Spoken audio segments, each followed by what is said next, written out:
There must be some kind of technical difficulty back there, but it, Mhm.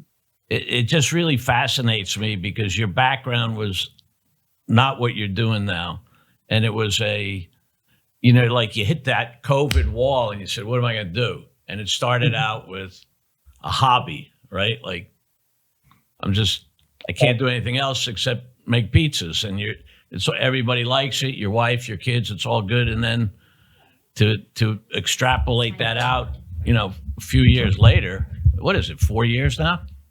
Yeah, August 13th, we're coming up on 4 years. Yeah. So, I mean, it's just an amazing thing. I mean, you've had some good luck with your partners and stuff, and I'm sure that they could bring some good guidance to the table, but it's just really fascinating and great to watch you young guys achieve success. It's to me that's the best thing to watch this all going on. So tell me Yeah. what pisses you off. So I'm in these, they call them OAC meetings, owner, architect, contractor meetings. And like, I'm on these things, past 2 weeks for a new project we just broke ground on in Coral Springs. And it's easy for other people to spend your money when it's not yours to spend, right? So I got this mechanical engineer who decided to spec out the Rolls Royce of like the top tier of the Rolls Royce for air conditioning units. I had a problem with them in a previous store where we spent, I don't know, it was $100,000 on, 2 air conditioning units. They're brand new, new to the marketplace. They don't have replacement parts. Something breaks in the restaurant. And I'm like, well, how long is it going to take to fix it? They said, we won't have the parts for 8 months. I said, what do you mean? They said, we're a pizza place. We're a restaurant. It's Florida in the summertime. We can't not be open with air conditioning. So I had to rip the air conditioning units, brand new, not even a year old, off the roof, new crane, another 50,000 in air conditioning units, get them up there. So I got the new specs for the air, for the new construction project we're working on. And it's the same brand, a little bit of a different model. And I go to the mechanical engineer, I said, I'm not putting these up there. I'm going to source my own AC units. So I sourced my own AC units. I go back to the mechanical engineer. I'm in this OAC meeting, and the executive assistant for my general contractor sends an email and broadcasts on this call, and if there's any additional costs for swapping out the air conditioning units, bill it to Garrett. And I'm like, wait, what? I said, why would you even say something so stupid in the first place? I said, we're swapping air conditioning units. This has nothing to do with, any other simple changes. Forget it. That one just grinded my gears. And then yesterday, I'm in another one of these silly OAC meetings, and the same knucklehead woman makes a comment that if we make any late deliveries, because we procure all of our own products, or tile, all of our own stuff, because if the subcontractor procures the materials, they put a 15% markup on it, and then the general contractor puts their own markup on top of it. So we're finding massive savings in our construction projects by buying our own stuff, but Right. We're responsible for getting there in time. So I got this email from her, and on the Zoom call, if it's not here or it has to be coming 2 deliveries, there's going to be 2 extra charges. And I was like, what are you talking about? I said, how about I get your construction schedule and I show up to the project every Friday, myself or one of my new store opening managers. I see your construction schedule, and if one of their subcontractors hasn't reached their goal and they're behind schedule, I'm going to demand a check. Or instead of getting a check when I'm due to write you guys a check, I get a credit. I'm going to get a credit, and I'm just going to minus it out. I'm going to get the exact dollar figure of how much their time was worth per diem, and that's it. So the construction side of what we do is a pain in my ass. I like how you've taken it over, but you got to make sure that these idiots, and there are levels of stupidity. I'm quantifying that for a show coming up. So I'll take your example, but there's all kinds of imbeciles in important positions or communication positions that don't get what they're supposed to do. The other thing is, it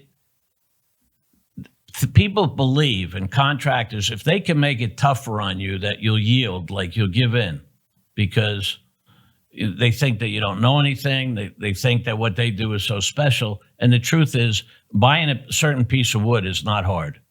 Maybe cutting it and nailing it and putting it in is more difficult, because you have to know how to do those things so that it, maintains, your project maintains integrity. But you're right, as far as sourcing, all the richest people I know source their own things, period.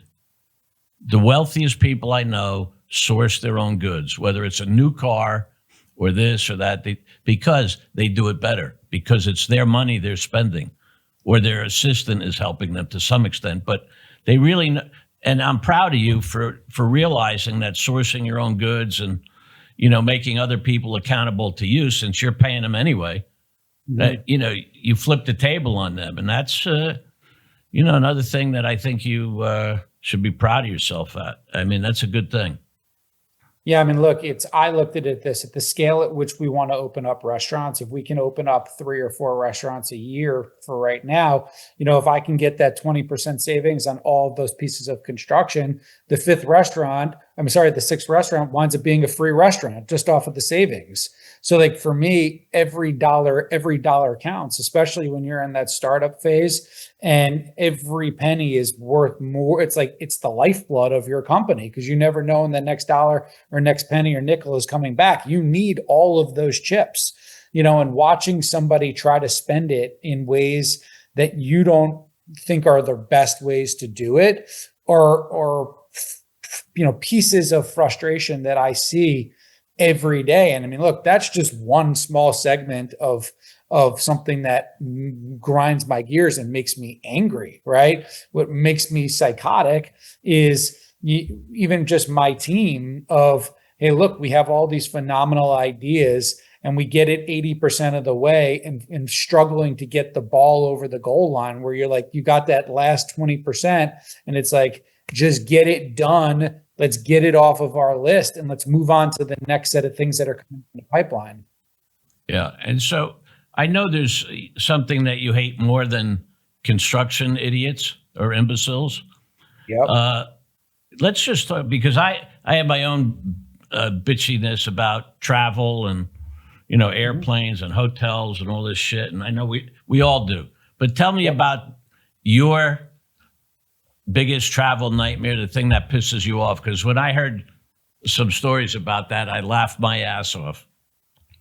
I mean, look, travel is just is a pain in the ass in general. I hate feeling like a sheep, right? I like to consider myself more of a wolf than a sheep. So like for me, I was at a hotel room.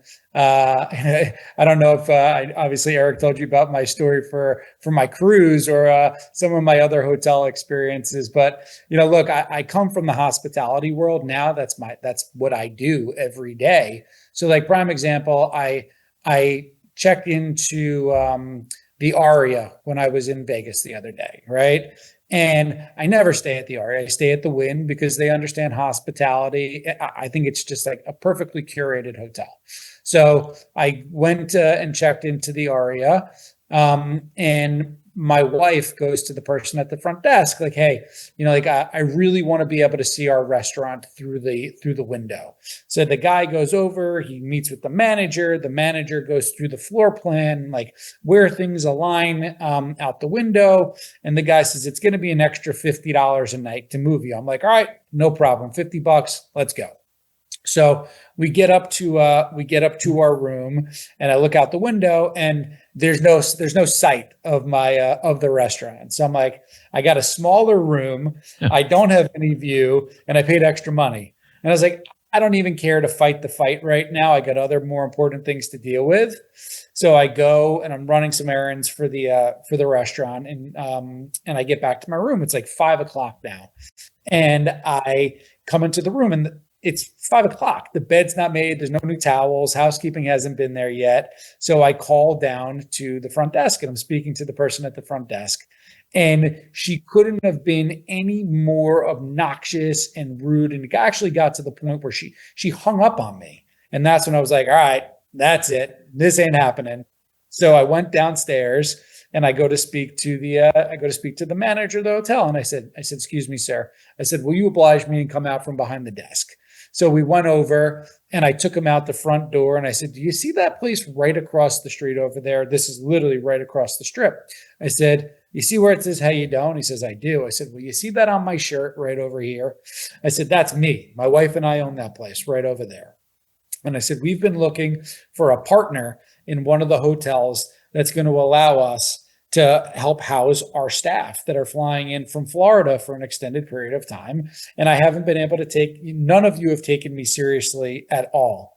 And the fact that it's taking me getting you to come from behind your desk to come look at this thing across the street, only for you now to like take what I'm telling you seriously, that pissed me off. Because it's just like that level of attention to detail and being a professional and being like attentive to the person who's in front of you, especially in the hospitality world. That one pissed me off. Like I can't even begin to tell you. Yeah. Tell me about the cruise. So listen, I've been very fortunate in my life. I've bounced around, and been some really nice places, this and that. And I'd never been on a cruise before. So, the cruise company advertised that there was a water slide on the boat. So I'm like, all right, cool. I got 3 little kids. Let's go. We're going to go take a 4-night cruise through the Bahamas. So I get onto the boat and I'm like already kind of feeling like, when like you've never done something before, you got that like little bit of an anxious feeling in your belly. It's new. You don't know what to expect. So I get on the boat and I'm looking around. I'm like, I don't know if this is for me.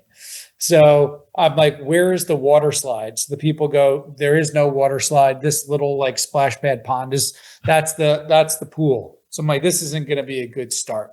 So we start to go walk around and we're exploring the boat. And then all of a sudden it starts torrential downpouring.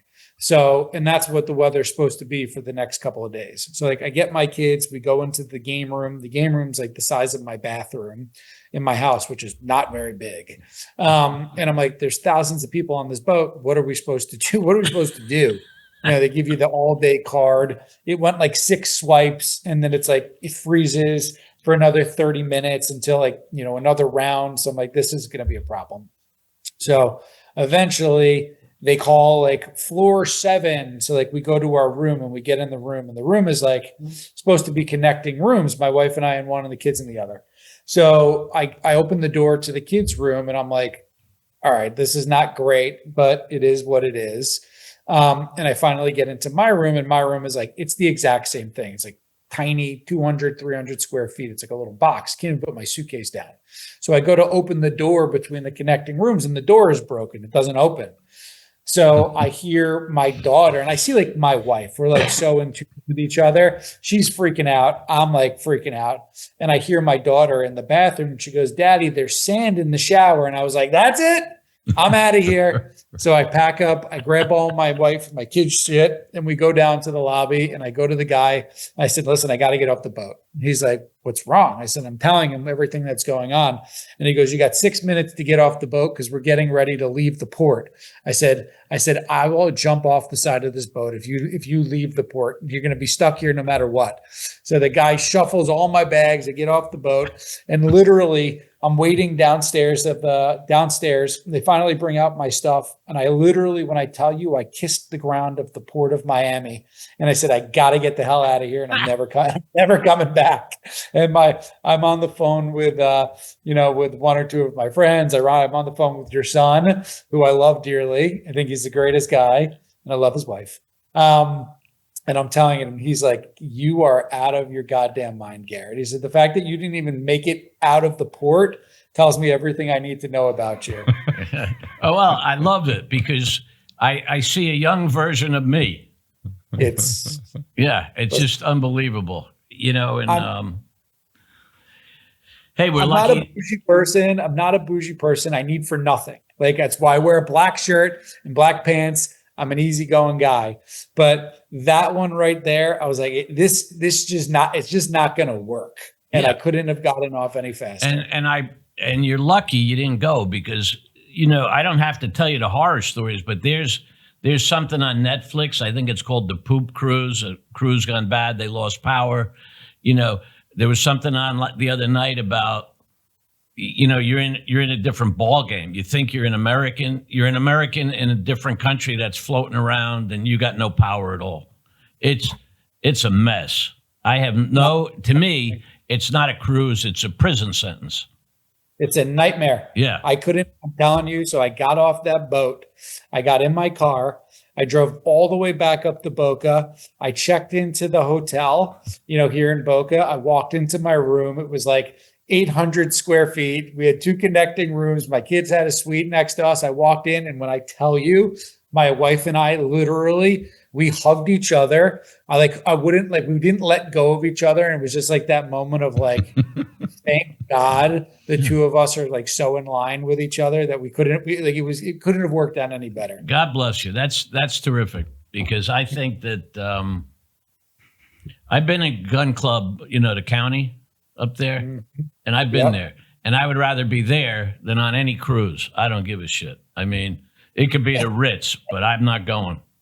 I said to my wife, I said, if I ever go back on a cruise, which probably will never happen, it's gonna start with an R in the front and it's gonna end in Carlton. That's gonna be the only cruise I'm going on, is a Ritz-Carlton cruise, and that's it. Yeah, well, maybe not. We'll see.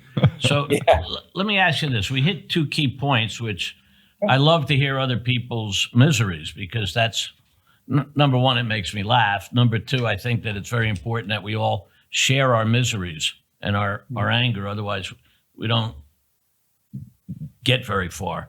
But we talk about all kinds of things on this show, all kinds of topics, religion, politics.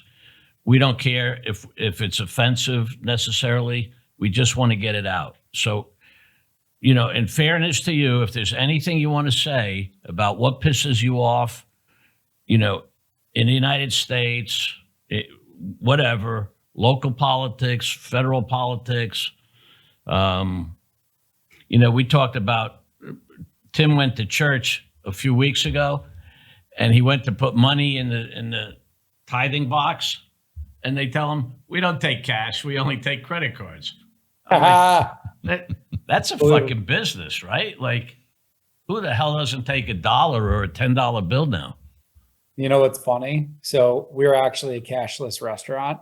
And it's just funny you say that, because my father-in-law, I've been married to my wife now. We've been together now almost 20 years, which is crazy. And in 20 years of being together, I think I've seen my father-in-law take out a credit card maybe 4 times in 20 years. So when we decided to go cashless, that was like a great debate. So like, this is like a pain point for me that you're talking about, because we're going out to Vegas, and we operate 3 restaurants here with no cash, and we're going out to Vegas, and I'm thinking to myself, like, what are we going to do? People have cash in Vegas. It's like a way of life out there. Everybody has it in their pocket. So like, that's just funny you say that, because it's like one of the great debates that we have right now. And it's frustrating, because I know what I believe is right, which is to stick with what we do and not take it, but dealing with the annoyance of the customer that will come in and will say, I'm never coming to your restaurant ever again. You don't take cash. And it's like finding the ways to play in somebody else's sandbox while we want them to play in ours, and like finding that right balance between what works for both sides. What about if you just had an ATM kind of thing that only took cash, right? And it converted it into a chip or a card just for it to be used at your stores? Yeah. So what happened was the only reason why we don't take cash, it's not even that anybody was stealing. It's so when I first opened up our first restaurant, we took cash, and like there was vendors that came in, and we were paying the window cleaning guy, or we were buying, beer, or we were going to, buy staff lunch, or we were going to to Publix or a vendor. Like, we were just giving out cash, and like we weren't getting receipts, so we weren't reconciling them. So like at the end of the year, it looked like $40,000 or $50,000 just like got like lost in oblivion. I know it didn't. It was my business, but it looked like it was like either stolen or missing, when in reality it was, it gone like in 9 million different places. Right. So it comes down to just like easy accountability. and ease of use to open and close the restaurants every day without taking cash. Yeah. That was the real reason why we stopped taking it. Well, it's interesting because I went in this past February. I was in Spain with Ethan, my youngest, and I was talking to Tim about going, and I'm like, Tim, you think I should take some cash? And he's like, yeah, maybe you take $1,000 with you or whatever. Because years ago, when I would travel a lot, I would take a fair amount of cash. Mm-hmm. So I go to Spain with a couple thousand in cash. Not anybody, no vendor, no cabbie, nobody would take any American money to convert. And if to convert my money, I'd have to get beat by at least 5 or 6%. So I ended up using a card everywhere.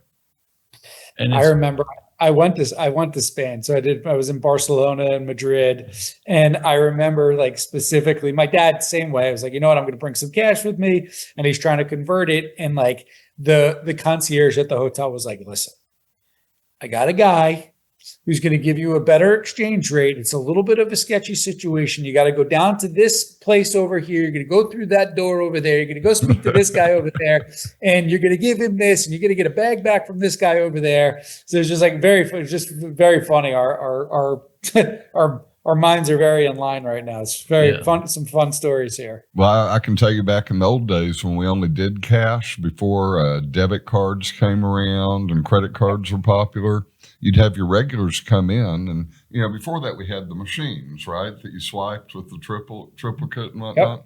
Yep. But then in the beginning days, you'd have regulars come in and nobody understood that they'd put a $50 hold on their card. So when it was, you know, time to pay, oftentimes they didn't have the money or they couldn't, you know, to put that $50 charge, and talk about people really being mad about drinking their beer and using a credit card. So it's interesting to hear the way it's transformed. I can understand how you could feel that way. It's crazy. I mean, my wife tells me all the time, she calls me a curmudgeon is what she tells me. So it's like, it's not that I'm like, I'm so focused right now on like 2 or 3 things in my life right now, which is A, growing a business, you know, B, my family, and 3, like my health. And I've put anything and everything else aside. Right. And at some point, even some of my closest friends are like, Garrett, like what the fuck? And pardon my French. I don't know if we're allowed to say that here. You can say anything you want on this show. I'm a little bit of a vulgar guy, so sometimes I have to be corralled back in. But that's part of the struggle for me right now is like, I don't want to give up 1 second of my time to anybody or anything that I feel isn't going to bring me the value back in the little bit of time that I feel that I can give to somebody else. And that fucking pisses me off. Like, nothing pisses me off more than when I actually decide to give my time and my money to something or somebody, and I don't feel like I got even remotely close to the value back out of it. That fucking pisses me off. Yeah, because time, you can't ever get time back. Money is, money you get pissed off about, but it comes and goes. Time you cannot get back. Cannot get it back. So I'm going to ask you a question that's kind of related to time and kind of related to your expansion. So you're in Boca. You started in Boca, and I know you got, 4 or 5 stores now? 6? Soon. We have 3 open here. We're looking to acquire 2 more right now, and then we're in construction of another one. So we will have 4 open shortly here with, and then Vegas, and then the 2 other ones we're looking to acquire right now. All right. So I'm going to ask you a favor. Sure. The worst fucking thing about Texas, it's not even the politics, because you get numb to that. Okay. But the food situation is terrible. Yep. Downtown Dallas and that area is getting a little bit better. I live a little bit more out in the sticks. Everything is shit. Okay. So I'm going to urge you, with your talent, this is probably the best time since Dallas, North Texas is one of the best growth environments for business, and in a lot of ways. I think that with that one giant step from Boca to Vegas, I understand it and I get it. And there's a lot of visibility there. but don't leave Dallas out because we need it bad. We have no interest to. I mean, look, one of my biggest frustrations, right, is I know how good the product is that we sell. Like, I know it. I know what goes into every bite. I know what goes into procuring the ingredients and the attention to detail that goes into it. We started in sleepy Boca Raton. I know that if I would have started, my wife and I would have started this company in LA or in Manhattan or in, could have been in Texas or one of those places, Nashville, one of those places of influence, we would be so much further ahead than we are today. So Texas is definitively on our radar. It just finding the areas. I don't know anything about Texas, but I know I want to be there. You come out here and be my guest. Just come out for a couple of days, and I'll drive you around and I'll educate you about the areas within like a 30-mile radius of Dallas. I would love to. Yeah, anytime, Garrett. You tell me when you're coming and I'll be here. That's fantastic. Hopefully you can come down there to watch my terrible, shitty New York Giants beat the shit out of the Dallas Cowboys. That'd be a good day for me. Hey, listen, God bless the Giants. I don't know the next time they'll win, but never. Never. Well, Jackson Dark's going to lead them this year. Yeah, he's an Ole Miss guy. Yeah. Tim is an Ole Miss guy, so we'll go to the game. Let's go. We can't win anything. You want to talk about what pisses me off? Yeah, I got the Knicks. We shit the bed. We got the Yankees. We shit the bed. We got the Rangers. We shit the bed. All my teams that I want to see win. We got all the money in the world. We can't even get out of the paper bag. It's an embarrassment. Bad management. The management. The problem with there are certain people that have a lot of money and a lot of power, and they think they know everything, but they're not. They're great at making money, but they're not necessarily great team leaders, especially for sports.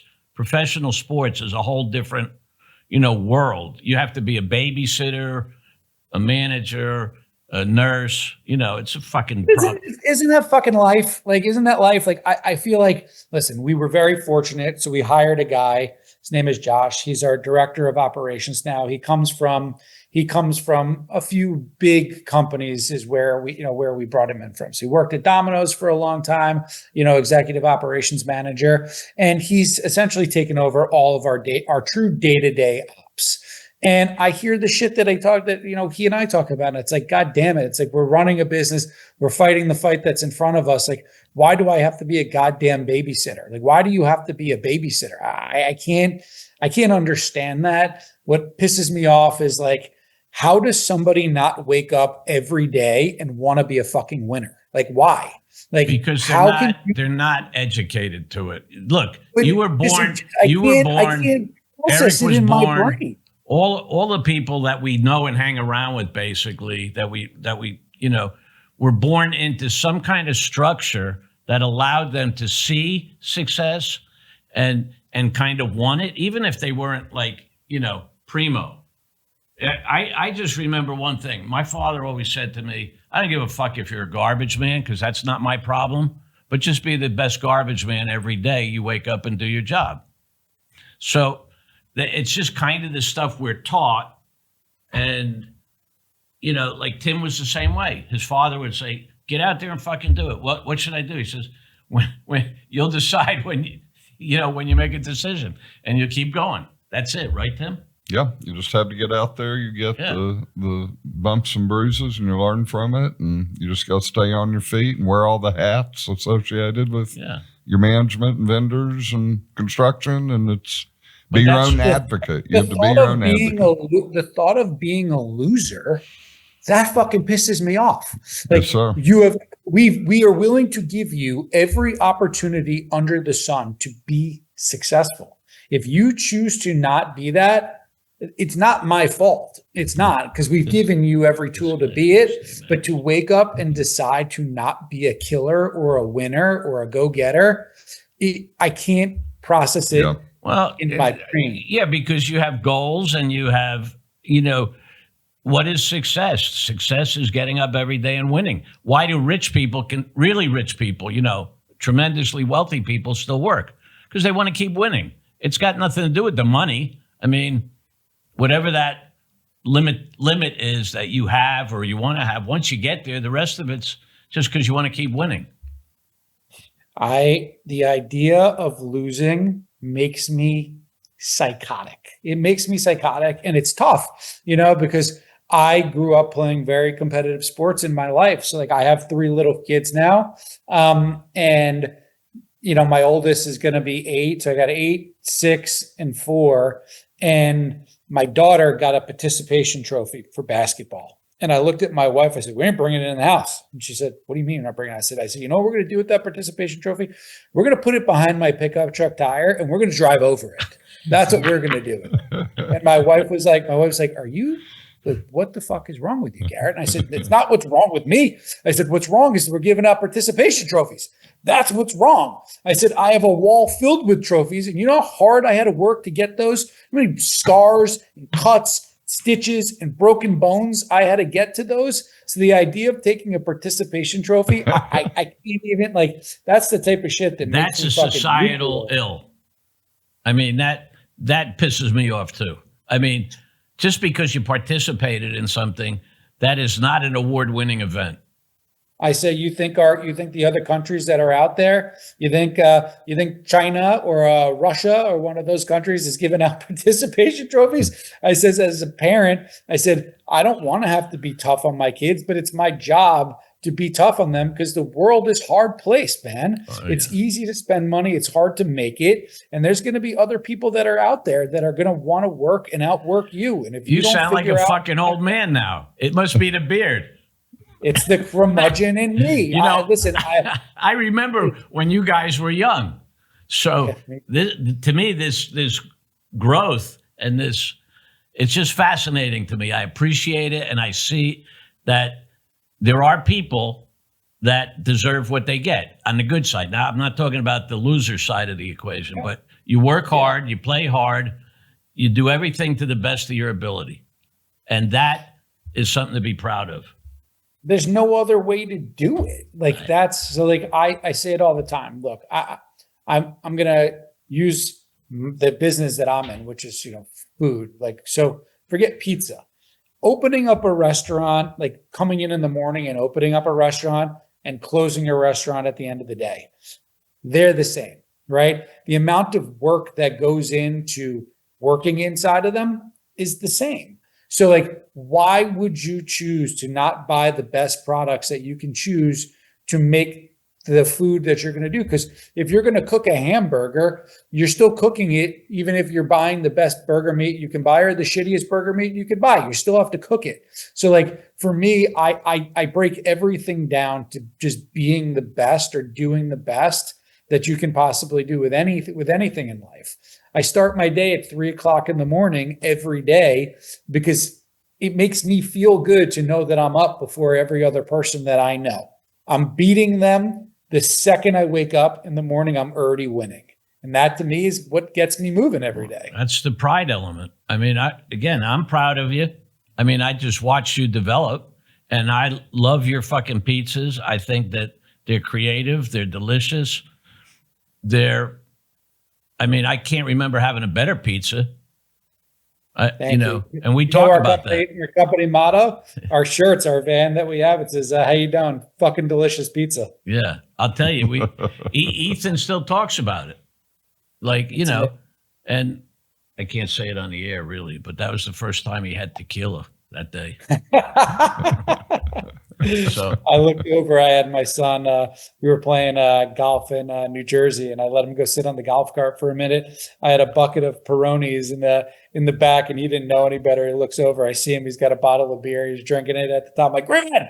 He looks back at me. He had this face of what did I just do? I'm like, we're never telling anybody about that except for this moment right now on this podcast. That's right.